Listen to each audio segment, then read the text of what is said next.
You guys already know, welcome to the mid tiers.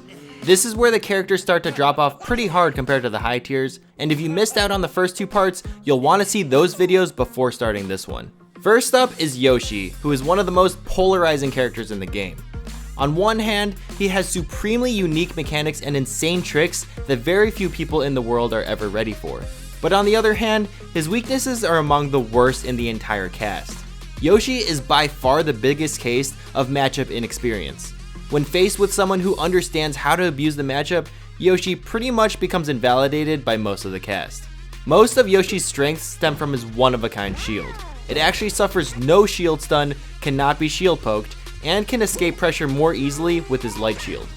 Yoshi can also jump during the pre-shield animation, allowing him to use his shield invincibility to dodge an attack while simultaneously starting a jump at the same time.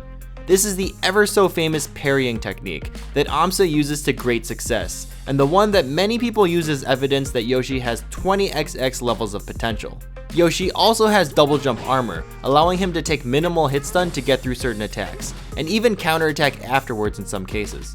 His last biggest strength, of course, is his insane combo game. Any fast faller can potentially get destroyed with Yoshi's myriad of juggle moves and platform movement. On the other hand, these odd mechanics of Yoshi's game can also double as weaknesses. His shield cannot be jump cancelled, effectively making him the most useless character in shield while rolling around on the ground. Yoshi's parry is only a 2-frame window to hit, which is half the time that other characters have just a power shield. And even if he does parry a move successfully, the retaliating neutral air can be shielded, spaced around, or even crouch cancelled. Multi-hit moves also quite literally invalidate his parry. While his double jump does gain armor, it's Yoshi's only form of recovery, meaning if he gets hit out of it, he's completely dead, and if he's ever stuck above someone without a double jump, he has one of the worst times trying to get back down without dying. He also loses his double jump armor as soon as he uses an attack, so if he doesn't bait out a move right away, or if he does his own attack too early, he can get severely punished for it. Yoshi's attacks get beaten out by most other characters' moves too, as he has awful hitboxes and really no fast approaches. His shield pressure has a ton of holes, and his grab is pretty risky and doesn't even have the best range. All in all, while he can find success, Yoshi should generally get completely demolished by most of the characters placed above him.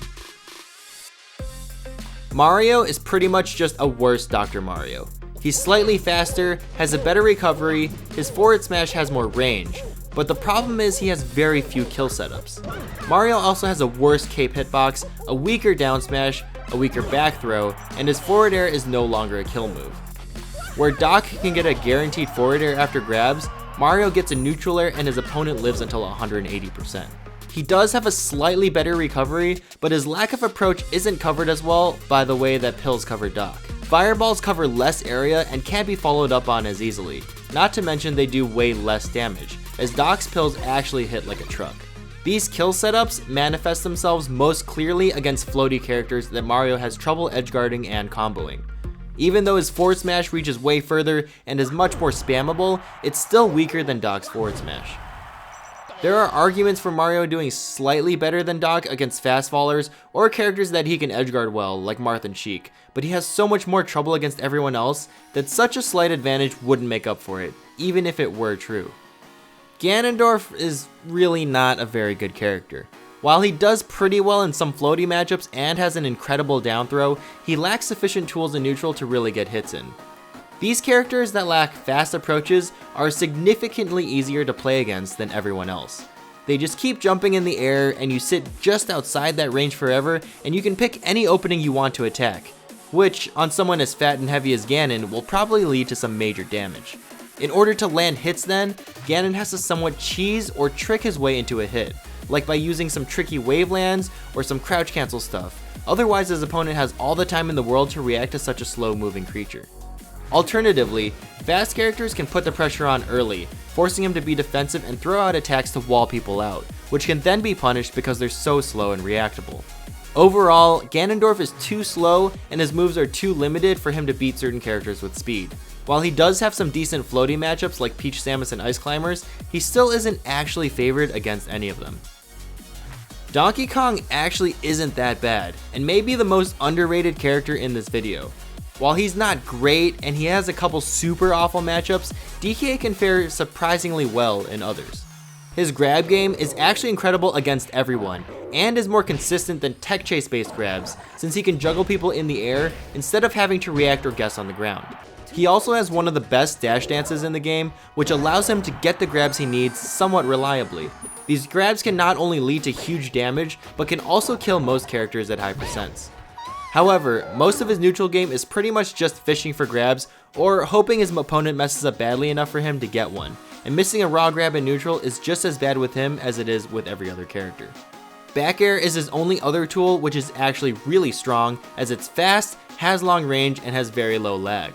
However, landing it doesn't lead into much, and it can be crouch cancelled.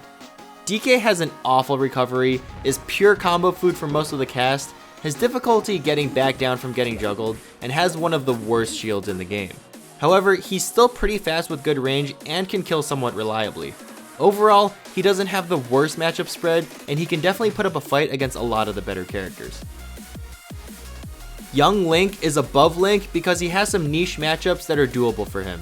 AKA, he has some matchups that he doesn't get absolutely destroyed in, the way that Link does. Speed is just a big deal in fighting games, and Young Link has plenty of it. However, his tools aren't quite enough to actually do anything with it. Despite the fact that he's more mobile than DK and Ganondorf, none of his moves can actually reliably beat a crouching Sheik, for example. Where Ganon can space hard-hitting aerials and DK has a threatening grab and a far-reaching back air, Young Link's only reasonable tools are his projectiles. Young Link thrives where he can use his mobility and incredible projectile game to harass slower characters, and he can definitely win against some of the characters in tiers above him. However, his projectiles fall into a predictable pattern. Even against a slower character like Jigglypuff, they are limited in trajectory and can be easily avoided with enough experience. And when someone does get through the missile barrage, Young Link doesn't have a lot to fight toe to toe with. While Young Link can add damage quickly, he lacks serious kill options. Link's kill moves can be risky or very punishable, but at least he has those options available, where Young Link either has to land a bomb to down air combo or land a grab. Despite possessing the most important aspect of a strong character, Young Link lacks pretty much everything else that could take advantage of it. Unfortunately, adult Link is missing the biggest thing that makes his younger self strong. He's incredibly clunky and slow, not just movement wise, but with all of his attacks as well.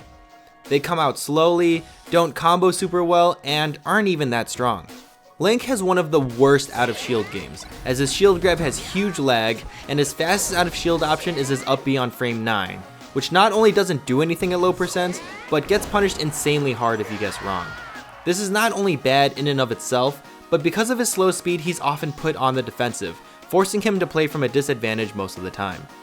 He does have a sword, which means disjointed hitboxes. His nair covers a ton of space and actually has a hitbox that lingers longer than it's supposed to. He's great at juggling people above him, and his projectile game is pretty good, but these things just don't make up for the ugly disarray of frames and hitboxes that make up the poorly represented hero of time.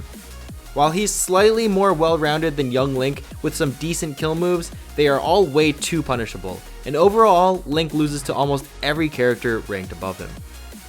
Mr. Game & Watch is actually so close to being a good character, with his gigantic disjointed hitboxes. His down air is actually positive on shield. He has great combos and grab combos and reliable kill setups. However, he has such incredibly huge weaknesses that hold him back.